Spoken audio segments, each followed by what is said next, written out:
Holli Kenley again, and we are speaking from the Anti-Bullying Institute in Riverside, California, about cyberbullying. And we are going to move into the next section, which is on intervention. What do we intervene effectively when our child is either being cyberbullied or cyber-victimized? I want just a brief story as we get started on intervention is that my husband, Dan, is an amazing person. And I'm not just saying that because we've been married almost 32 years. He is an incredible person who has dedicated his life to education. For most of his career, he's been a high school principal. But no matter what he's doing in education, he cares so much about the well-being of young people. My husband was a bully when he was growing up. He was most of the other kids his age. He was stronger. And even in kindergarten through 6th grade, the beginning of 6th grade, he was bullying other kids out on the playground at lunchtime. In 5th grade, through the end of 4th grade, every after lunch, the principal would call him in and he would spank him, try him to stop bullying. My kind of laughs and says, all the principal had to do was call home, and his mom or dad would have put a stop to it. But they kept spanking him all those years, and again, it did nothing to change Jim's behavior. His family moved, and he started at a new elementary school, and he started bullying other kids out on the playground. A teacher who saw something in Dan took him under her wing, and he started to find out that the reason that Dan was bullying, not to right, not to justify it, is because Dan couldn't read. We move into this section on intervention. It's absolutely critical that we address the cyber victim advocate for over 30 years.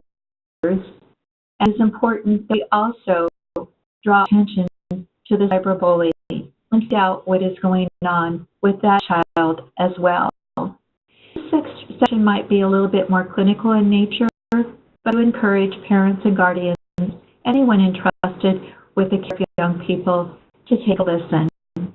Let's start it. To intervene.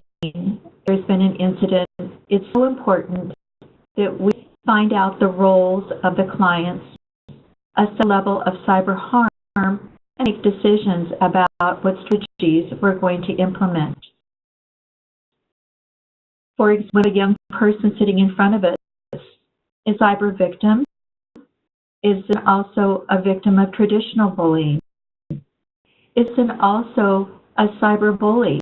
Maybe this individual, this young person, has had enough of cyberbullying and turned to revenge or retaliation him or herself.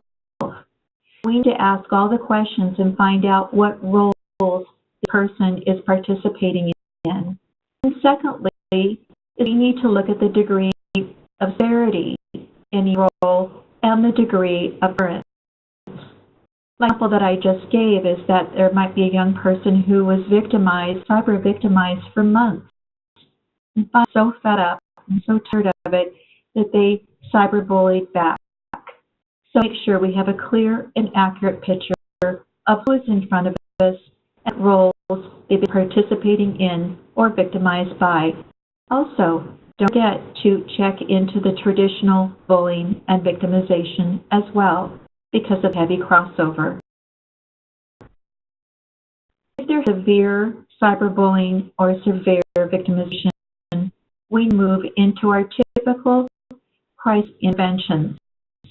These are not long-term interventions, but they're things that we need to do right up front in order to deal with the bully and also to make sure that we are meeting the needs of the victim. Individuals will be functioning in the cyber bully victim roles, meaning that they're in both victim and bully role. One of the first is we need to assess for suicidality or for harm to self.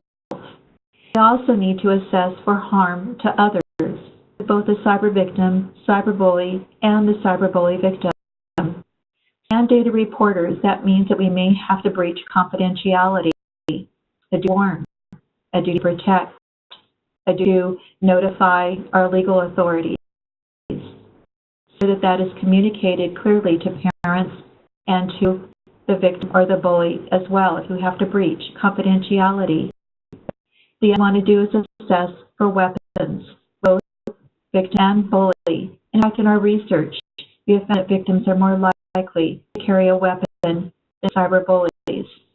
We also want to get a really good history, not only on their roles and the degree of severity and occurrence, but if there's any other history of abuse, and also we want to assess for other co-occurring or presenting disorders, see if there's any other underlying pathology, and get a detailed history on that. We individuals